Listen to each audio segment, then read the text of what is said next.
Welcome back to Point of View. Now, following up on my previous question in the other segment, really, what has been the feedback on the ground from the Kenyans themselves in the diaspora?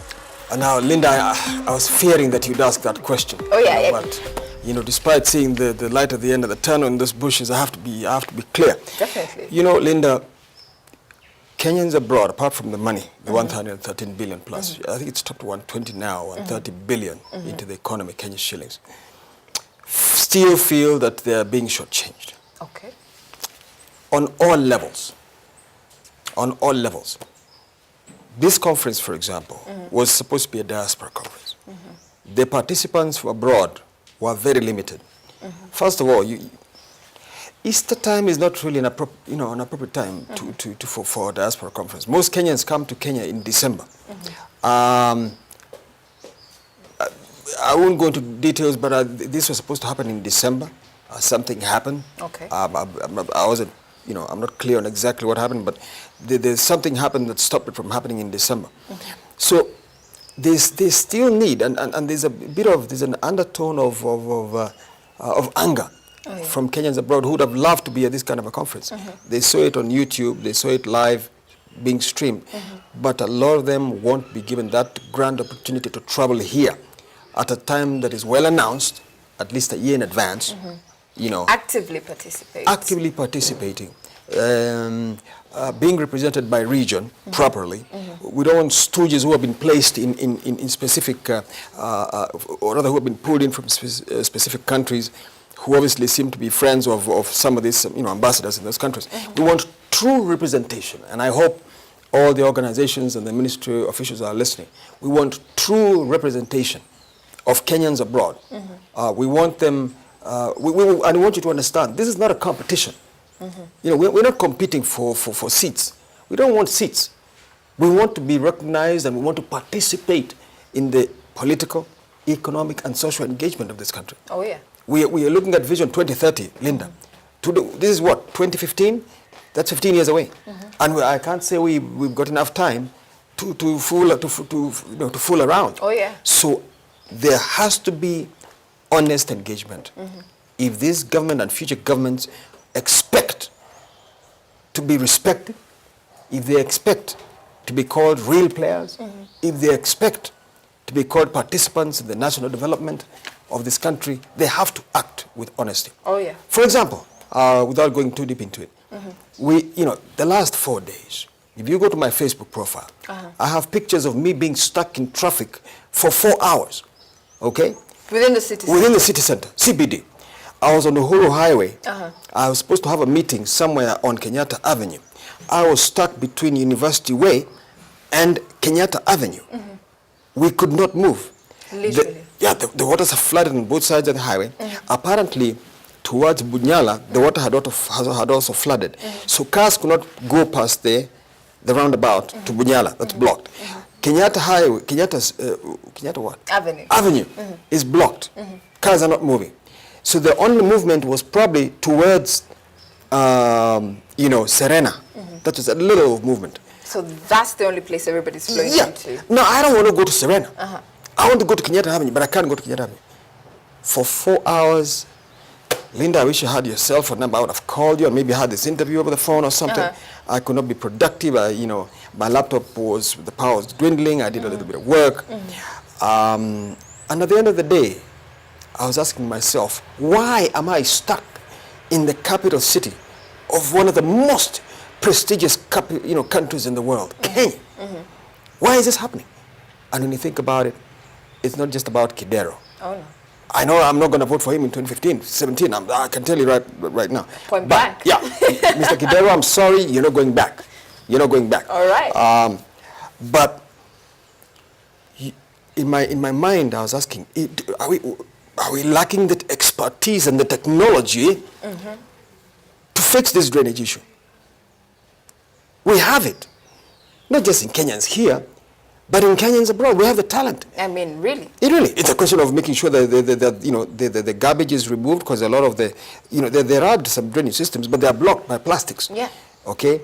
And then wider drainage systems, planning of the roads. The other day they tried removing blocking the roundabouts. Come on, Mr. Kidero and company, you've been abroad. Okay, you build an overpass for the guys coming, let's say from Serena, Kenyatta, and then they go into CBD, and then now you build a highway, then you have interchanges. Oh yeah. You just can't block the roundabout and call that development. What have you been doing for the last 3 years? That's why you're not going back in 2017. I'm telling you, you will not, and you know when the diaspora speaks, they speak. They speak. I mean, you're not going back. The power. I might have been run after, well, I don't know. Believe that over there. Right. Oh yeah. So I hope I'm answering all your many questions. Keep asking me the questions. Definitely. But I'm telling you here and now, and for the record, let all Kenyan development agencies know, let the government know, we are not going to sit back, we're not going to let it go, we're not letting up, we need action, and we want it now. Wonderful. The diaspora has spoken.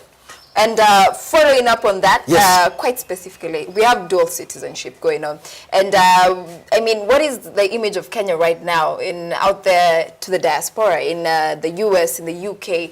What message have we been sending out thus far? Dual citizenship means that whether we are citizens of Canada, Japan, you're still Kenya. Yeah, US, we're still Kenya. Don't you ever think anything about that. Oh yeah. Don't even dream it. We are full participants. We'll continue. We shall run for elections, up to and including the presidency. There's been an element of trying to block us. Why are you blocking us? I mean, come on. We were born here. Whether we live in the U.S. or have U.S. passports, it does not matter. Oh yeah. Okay? We want to help. If you have a fear of us guys, taking over one day. No, we're not trying to take over. We're trying to help you. You're trying to be part of it. Part of this. Oh, yeah. The common mwananchi on the ground, Linda, does not care whether Linda is a Canadian citizen, whether John is a Japanese citizen, whether Uduri is a Canadian, French or German citizen, as long as they hold Kenyan citizenship at the same time and they want to help, either politically, socially, economically, give them that opportunity. Oh, yeah. In my opinion, we should work together with our Kenyan counterparts. We have, there's something about living abroad where you're living in the middle of that so-called 2030. We've already seen what 2030 is. Yeah. There are no jams. There are no 4 hour. Oh, yeah. I'm not stuck in traffic in St. Louis or Las Vegas for 4 hours. Oh, no. If it happens, the governor, the hells will roll. Oh, yeah. That road, they will find out what the problem is. They will fix it within 2 months. There was that problem one time in St. Louis. And for those who live in St. Louis, Highway 70, we were getting stuck. They said, Robinson looks like he's getting stuck on Highway 70. What are we going to do about it? They built a new highway parallel to this one. Okay. And I'm telling you now, both highways were rolling. I was going home without any trouble. I live in St. Peters, Missouri. And you can tell these guys are using our money. At the end of the day, it's a question of our taxes. Oh, yeah. We pay taxes, whether they're here or there. We want to see them going to work. And the big question is, where's our money going? Yeah. We need to know where our money is going. We need proper accountability. I won't go there because I might start something bigger than this. Oh, yeah. Thanks, Lynn. Oh, yeah. So maybe do tell us, what is the image of Kenya right now? You've talked about our unending traffic issues. We have insecurity issues. Share with us. What is the image of Kenya right now? There are 3 fronts again, socially, politically, economically. Politically, well, let me put it in general. In general terms, we're still okay. It was negative after, those few bombings, Westgate, Mandera, Garissa, Mombasa. Because of this calls by governments, especially the US and Britain, to stop tourists from coming to Kenya, it's still not that bad. They love Kenyans. They know us. I used to go to school with Americans. And they'd ask me, Robinson, is it really that bad? I said, no. This is propaganda. In fact, I've told the Americans that, you know what, I think America is more dangerous than Kenya. Oh. I mean, there should be travel advisories against the United States. From the Kenyan government. I don't know why this government does not say that. I mean, when a bomb goes off at the World Trade Center, or it's big. It kills 3,000 people in one day. Oh yeah. Come on, and 2 buildings went down. Remember that? 2 buildings went down.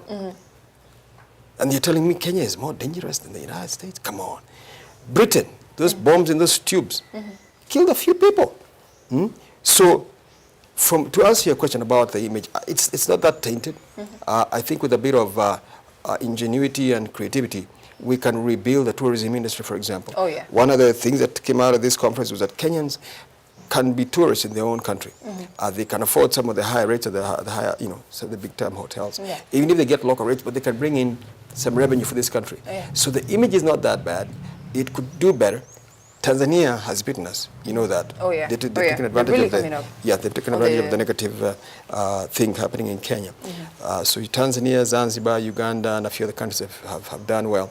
But we are still the center of action and activity in this region. Oh, yeah. So there is hope. We can bring it back.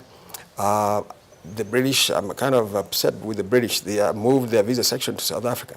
I'm telling the British, I hope you're watching. You made a mistake. You will regret it. Mr. Obama is coming here in July. President Obama. Oh, yeah. You better find your way back here, because the Americans will be taking over. Oh, yeah. Wonderful. Yes. We talked about Kenyans in diaspora Right. participating in the democratic processes of the country here. When we get to voting in 2017, we expect to see the diaspora part of the voting groups. So far, the steps on the ground, what has been established? Here's what has happened. Okay. There was a lawsuit filed by the Kenya Diaspora Alliance several years ago.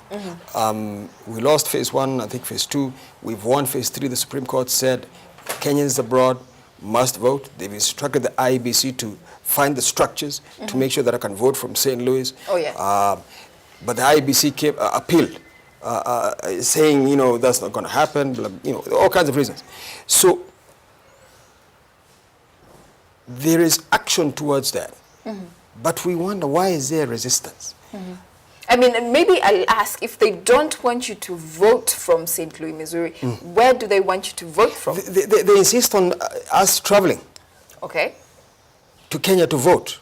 Oh, really? But I would say probably half of those Kenyans who want to vote cannot travel. Why? They may be out of status. They travel there on a visitor's pass.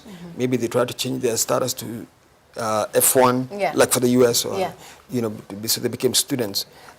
They may not be sometimes if you leave the country at that point, Yeah. you may have problems re-entering. They'll ask you, why didn't you tell us you're going to be a student? Yeah. Yeah. So guess what? You're not going back. Yeah. Others may have overstayed their visa, or they've been there 15 years. They really never applied for residency, blah blah blah, all kinds of problems. They can't travel. Yeah. Others don't have the money. They can't travel. Okay. Now, if you compare other countries, Israel, Italy, the United Kingdom, India, even I believe Thailand and Singapore, their nationals can vote at their embassies. Others can vote online. South Africa, you can vote online. What is it that is stopping our authorities, specifically the IEBC, which is supposed to be a arm of government, from organizing for that? Oh, yeah. Anyone in this government who is trying to stop the diaspora from being full participants in the electoral process has got some questions to answer. And I'm telling you, history is being written by someone. Oh, yeah. History is being recorded by people like you and your organization. They will answer. In every part of history, as you know, at the end of the day, someone is held accountable, someone is held, to account for their actions. Oh, yeah. Yes. Oh, yeah. So thus far, there hasn't been a lot of input from the IEBC, and it's more resistant. It's been input that is not, conclusive, that you cannot say, these guys are with us and for us. In 2006, I think, the chairman then still, I think, was Mr. Hassan. He came to Washington, D.C., and I was there, and it's on video. And I told Mr. Hassan, if the diaspora were to sponsor and pay for the portal, pay for all the materials that are needed to make sure that Kenyans can vote from abroad, would you accept it? He said no. I asked him why. Oh, really? Oh, as an agency, we're not allowed to accept funding. Oh, really? I'm paying for it, and you got a problem with that? You don't even know what to say beyond that. Oh, really? Yeah. Oh. That's how bad it is. And, without creating too much controversy, Linda, Yeah. this is the reason why there are problems in Africa. The elite and some of these people in government have got to stop hogwashing, have got to stop, blindsiding Kenyans. This is what causes stress, even in places like Burundi. you know, these clashes in Burundi are really reminiscent of the fact that sometimes people just don't want you. Yeah. Why are you forcing yourself onto them? Why can't you find a way to say, you know what, looks like these demonstrations are going out of hand. I tell you what, guys, let me, you guys decide, okay? You know, I'm not going to force my hand, but maybe it's about time I took a step back and went into retirement. Quite simply. We don't have to shoot the guy to tell him to go home. Yeah. I mean, right now, he's, in my opinion, you know, I hope he's listening somewhere, Mr. Nkurunziza. You could be placing yourself in high risk. You know, I'll be honest, you know, they could take advantage of your back and shoot you. So be careful, Mr. President. Oh yeah, oh yeah. And do you think the IEBC is capable of handling the diaspora being involved in our elections? Are they properly, do they have the capacity? They have the capacity, but they don't want to use it. Okay. They know where to find the technology, but they won't actually try and get it funded. I may say the only thing they're lacking is leadership and political will to make it happen. Okay. Come on, guys, get up and get it done. All right. Wonderful. Ladies and gentlemen, a very insightful conversation right here on Point of View. We are taking a short break. Keep it TVC.